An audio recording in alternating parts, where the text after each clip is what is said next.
qué es lo que motivó a Rab Shaul escribir esta carta a los hebreos. En la clase anterior les comentaba que una de las razones fue precisamente porque se acercaba el dominio de Roma contra la ciudad de Jerusalén. Rab Shaul sentía una carga por los seguidores de Yeshua. Entonces, la carta a los hebreos es para fortalecerlos, es para animarlos, es para tratar de decirles, bueno, el templo no va a existir más y probablemente la ciudad, pero tenemos la presencia de Mashiach. Lo único que tenían que hacer es acercarse al Todopoderoso por medio de Yeshua HaMashiach. En ausencia del sacerdocio arónico en Jerusalén, recaía entonces el ministerio del sacerdocio sobre Yeshua HaMashiach en los lugares celestiales. Es verdad que para el ejercicio de Aarón, su ministerio sacerdotal, era menester que existiera un templo físico, el Bet Hamikdash. Pero ante esa ausencia, entonces el que suple ese papel tan importante de Aarón es Yeshua HaMashiach como sumo sacerdote en los lugares celestiales, en el Bet Hamikdash celestial. Esto es lo que presenta entonces Rab Shaul en esta carta. Y primeramente vamos a seguir analizando el tema que dejamos en la clase anterior y dejamos pendiente el versículo 4 del capítulo 1. Dice, hecho tanto superior a los ángeles, por cuanto ha heredado un nombre más excelente que ellos. Yeshua HaMashiach es considerado por nuestro Abba Kadosh como superior. Dice, por cuanto ha heredado un nombre más excelente que ellos. Cuando leemos Mateo 1 sobre el nacimiento de Yeshua, entonces la Reina Valera dice, y llamará su nombre Jesús, porque él salvará a su pueblo de sus pecados.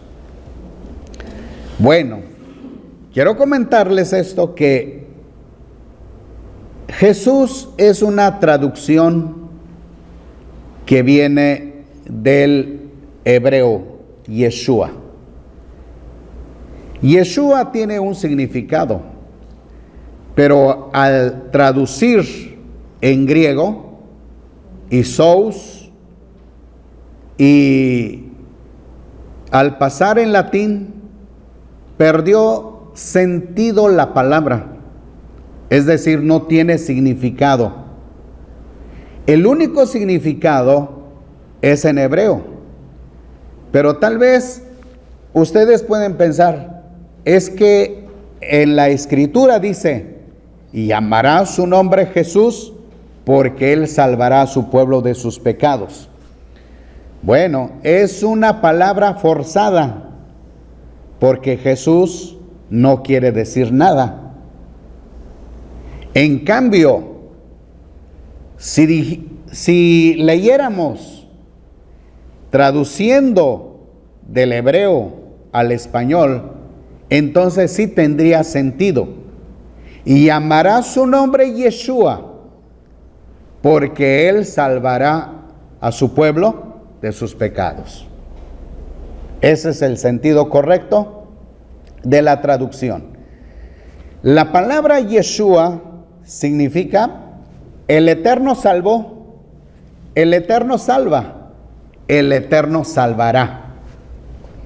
Cada vez que usted escucha la palabra Yeshua, significa eso. Pero cada vez que usted diga Jesús, no tiene ese significado. O sea, en griego no tiene significado. Simplemente es pronunciar un nombre traducido. ¿De acuerdo? Muy bien, entonces eso es lo que nos aclara este versículo. Por cuanto ha heredado un nombre más excelente que ellos. Ahora, vamos a continuar con el versículo 5. Porque ¿a cuál de los ángeles dijo jamás, mi hijo eres tú, yo te he engendrado hoy y otra vez yo seré su padre y él será mi hijo? Nuestro Abacados está presentando a su siervo. Recuerden que en la clase anterior les dije que Yeshua HaMashiach vino por primera vez como siervo sufriente. Entonces aquí nuestro Abacados está mostrando, está exaltando a su siervo. Y dice, ¿a cuál de los ángeles dijo jamás, mi hijo eres tú? No encontramos que en la escritura que nuestro Abacados se haya referido con estas palabras a algunos de los ángeles, a ninguno, excepto en este caso a su siervo Yeshua HaMashiach. Por eso está la profecía en el Salmo capítulo 2, versículo 7. Y dice, yo promulgaré el decreto, el Eterno me ha dicho, mi hijo eres tú, yo te he engendrado hoy. Esta es la profecía. Y por lo tanto esta profecía recae en Yeshua HaMashiach. Esta es la aclaración que está haciendo Rab Saúl. Y luego sigue diciendo, el final del versículo 5 dice, y otra vez yo seré su padre y él será mi hijo. ¿Quién de los ángeles alcanzó esta bendición? De que propiamente el Eterno haya escrito así algún ángel en especial. No encontramos, no hay ninguna evidencia en el que el Eterno haya exaltado propiamente a un ángel en especial, sino en este caso a su hijo, a su siervo, Yeshua HaMashiach. Y podemos encontrar esta profecía desde primer libro de Crónicas, capítulo 17. Iniciamos el versículo 11 hasta el versículo 14. Dice, estas palabras el Eterno se las dice a David, y cuando tus días sean cumplidos para ir con tus padres, se refiere a la muerte, levantaré descendencia después de ti, a uno de entre tus hijos, y afirmaré su reino. Él me edificará casa, y yo confirmaré su trono eternamente. Yo le seré por padre, y él me será por hijo. Y no apartaré de él mi misericordia, como la aparté de aquel que estaba antes de ti. Se refería a Saúl. Sino que lo confirmaré en mi casa y en mi reino eternamente, y su trono permanecerá eternamente. El versículo 14 dice, lo confirmaré en mi casa y en mi reino eternamente, y su trono permanecerá eternamente. Así que esta profecía que nuestro Abba Celestial, a través del profeta Natán, que acude a David y le declara estas palabras, no fueron para David, sino para su descendiente. En este caso tenemos a Yeshua HaMashiach. Y esto a su vez Rab Shaul comparte a los creyentes y les dice que esa profecía se refería a Yeshua HaMashiach. Muy bien, continuemos ahora en el versículo 6. Y otra vez cuando introduce al primogénito en el mundo dice, adórenlo todos los ángeles de Elohim. Estas expresiones encontramos cuando Yeshua entonces alcanza la victoria que nos ha relatado ampliamente Revelaciones y hace manifestar la presencia del Cordero y la presencia del Eterno. Naciones, lenguas, pueblos y los seres celestiales expresan gratitud a nuestro Abacados y al Cordero por el ministerio que Él desempeñó sobre la faz de la tierra. Cada una de las profecías que nuestro Abacados expresó fueron cumpliéndose. Ahora, encontramos también el versículo 7, dice, ciertamente de los ángeles dice, el que hace a sus ángeles espíritus y a sus ministros llama de fuego. En otras palabras, los ángeles solamente tienen este ministerio de parte de nuestro Abba Celestial. ¿Cuál es la función de cada uno de los ángeles? Ser mensajeros o ser servidores del Todopoderoso. Ese es el alcance. Esa es la función de los ángeles. Pero con respecto al Hijo, en el versículo 8, miremos atentamente, dice, pero respecto al Hijo, tu trono, oh Elohim, es por los siglos de los siglos. Cetro de equidad es el cetro de tu reino. Esta expresión pudiera ser un poco dificultoso con nuestros pensamientos.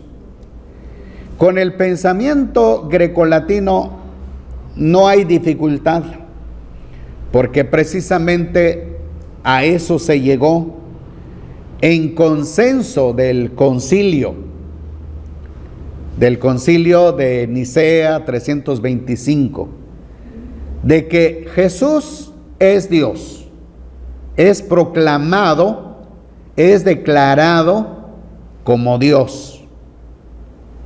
Así que hay un Dios del Antiguo Testamento y hay un Dios del Nuevo Testamento.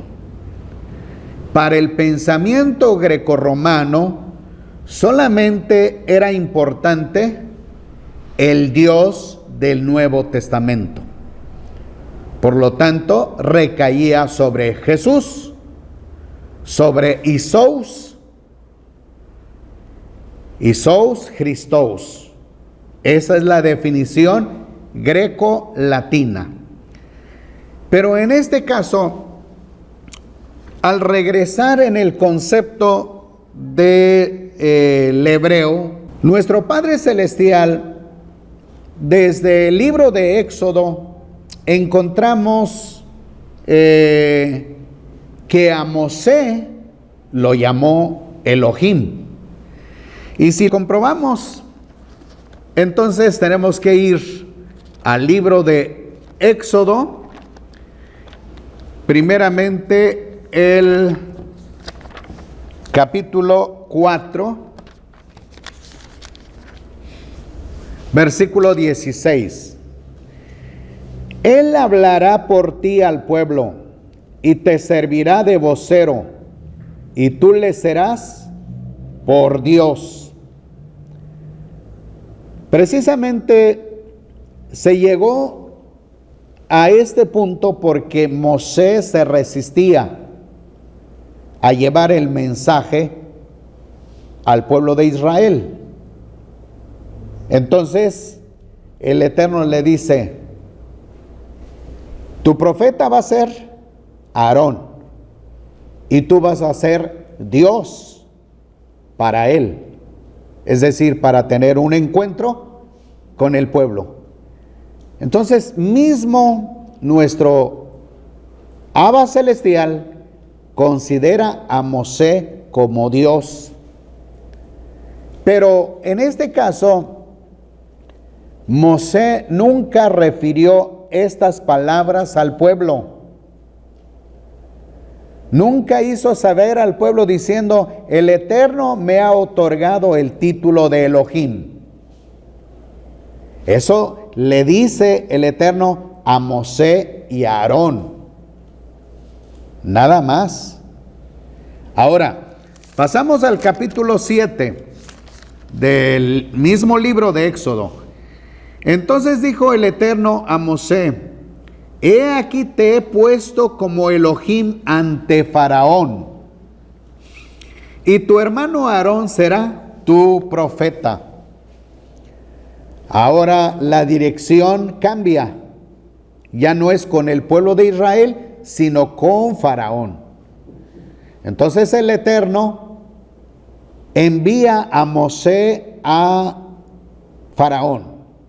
Y una vez más encontramos la resistencia de Mosé.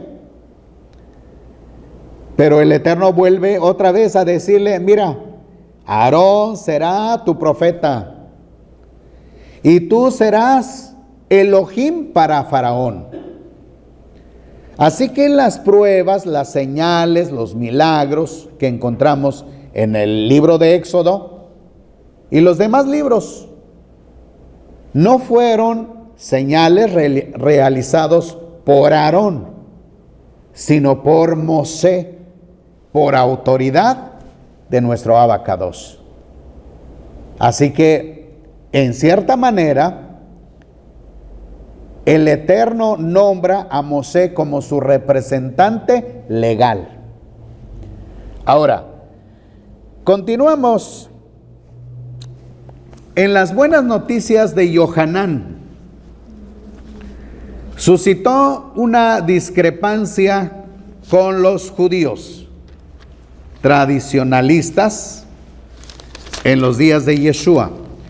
En el capítulo 10, versículo 31 al 36 dice: los judíos alzaron otra vez piedras para apedrearlo, es decir, a Yeshua. Yeshua les dijo: muchas buenas obras del Padre os he mostrado, ¿por cuál de ellas me apedreáis? Entonces la respuesta es: le respondieron los judíos, la autoridad, aclarando: por buena obra no te apedreamos, sino por blasfemia, y porque tú, siendo hombre, te haces Dios, te haces Elohim. Yeshua les respondió: ¿no está escrito en vuestra Torá, yo dije, dioses sois? Si llamó dioses a aquellos a quienes llegó la palabra de Elohim, y la escritura no puede ser quebrantada, al que el Padre apartó y envió al mundo, vosotros decís, blasfemas, porque dije, soy hijo de Elohim. Si no hago las obras de mi Padre, no me creáis, pero si las hago, aunque no me creáis a mí, creed a las obras para que conozcáis y sigáis conociendo que el Padre está en mí y yo en el Padre. Entonces, como podemos ver, el conflicto que suscitó el hecho de que haya Yeshua pronunciado diciendo, hijo de Elohim soy. Con esas palabras bastó para que trataran de apedrearlo, porque decían, él es hombre y se hace Elohim, cuando en realidad Yeshua no está diciendo soy Elohim, sino que está diciendo soy hijo de Elohim. Ahora, Yeshua les contesta con la misma escritura. Él dice, no dice la escritura que a los jueces, a la autoridad, el Eterno llamó dioses, llamó Elohim, y la escritura no puede ser quebrantada.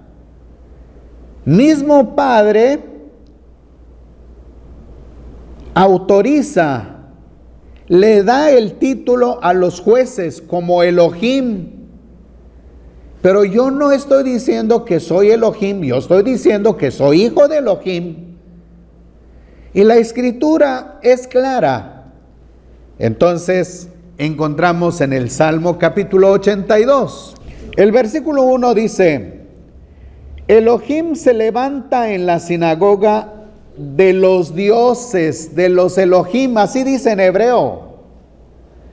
Elohim se levanta en la sinagoga de los Elohim.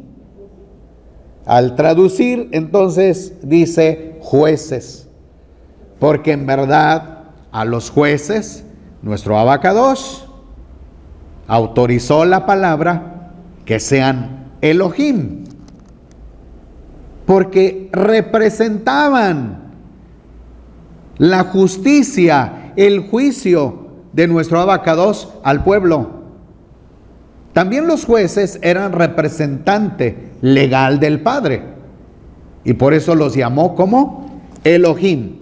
Ahora sigue diciendo, ¿hasta cuándo juzgaréis injustamente y levantaréis el rostro de los malvados?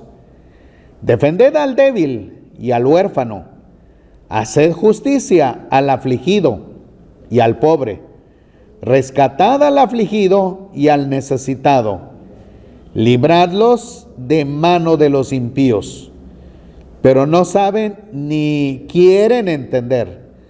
Siguen andando en tinieblas, tiemblan todos los cimientos de la tierra. Una vez más el versículo 6, yo dije, dioses sois, y vosotros todos hijos de Elión. Sin embargo, como hombres moriréis, como cualquiera de los príncipes caeréis. Levántate, oh Elohim, y juzga la tierra, porque tú eres el dueño de todas las naciones. Ese es el encargo de nuestro Abba celestial a los jueces, para que ellos representaran a nuestro Abacados, haciendo justicia al pueblo. Y lo que podemos ver que estaba faltando, no estaban llevando a cabo el propósito de nuestro Abba celestial, y hay una reprensión con respecto a ellos. Así que al regresar entonces Hebreos capítulo 1 versículo 8, pero respecto al Hijo, dice, tu trono, oh Dios, es por los siglos de los siglos, cetro de equidad es el cetro de tu reino. Esto se halla en el Salmo 45, versículo 6, dice: Tu trono, oh Elohim, es eterno y para siempre. Cetro de equidad es el cetro de tu reino. Has amado la justicia y aborrecido la impiedad. Ahora, escuchen esto. Por eso te ungió Elohim, el Dios tuyo, con óleo de alegría más que a tus compañeros. Nuestro Abba Celestial otorgó la facultad a Yeshua de que lo representara y le dio el título de Elohim. Un estudio de la Escritura y decimos: ¿habrá alguna parte donde Yeshua se haya declarado como Elohim? En ninguna parte. Como tampoco Mosé, aun cuando el Padre le dice: tú vas a ser Elohim al pueblo y Aarón será tu profeta. Y luego le dice: tú vas a ser Elohim para Faraón y Aarón tu profeta. Y encontramos que el Eterno llama a los jueces como Elohim. Entonces, esta expresión que encontramos en el Salmo 45 se refiere pues proféticamente a Yeshua. Pero Yeshua nunca usó el título diciendo: yo soy Elohim, porque Elohim me ha autorizado el título. Yeshua no hubiera sobrevivido, ni siquiera 2 o 3 días después del inicio de su ministerio. En ese momento lo hubieran liquidado, no lo hubieran permitido sobrevivir, transitar por largo tiempo. De hecho, Yeshua nunca se autoproclamó como Elohim. En la escritura de Yohanan, cuando dice: en el principio era el verbo, en el principio era el logos, en el principio era el dabar, en el principio era la palabra. La palabra estaba delante de Dios y la palabra era la expresión de Elohim.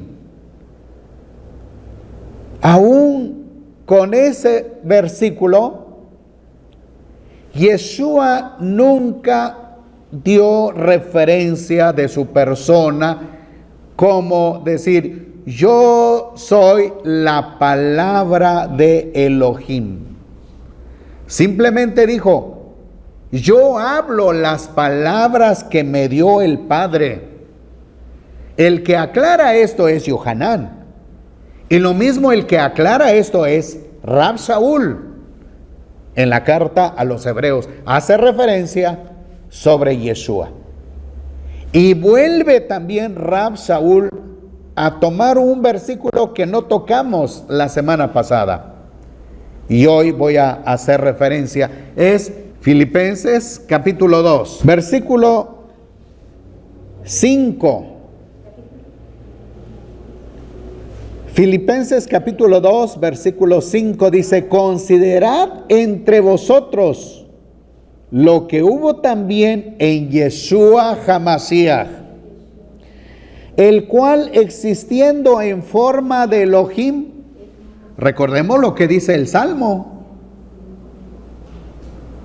el Eterno le dio el título, no quiso por usurpación, es decir, aprovecharse de la circunstancia y decir: yo soy Dios. De ninguna manera. Dice: el cual existiendo en forma de Elohim, no quiso por usurpación ser igual con Elohim, sino que se despojó a sí mismo, tomando forma de siervo, hecho semejante a los hombres. Estaba en la postura de Yeshua en tomar el título, pero no lo hizo. Yeshua asumió el papel de un siervo, de un ser humano. Ahora, tenemos Hebreos y dice ahora el versículo 9: amaste la justicia, aborreciste la iniquidad, por eso te ungió Elohim, el Elohim tuyo, con óleo de alegría más que a tus compañeros. Esto sí es muy importante, porque la palabra que encontramos aquí es te ungió, y esa palabra en hebreo es meshajajá, que quiere decir te ungió. De ahí la palabra Mashiach. Entonces, esta es la expresión que Yeshua recibió.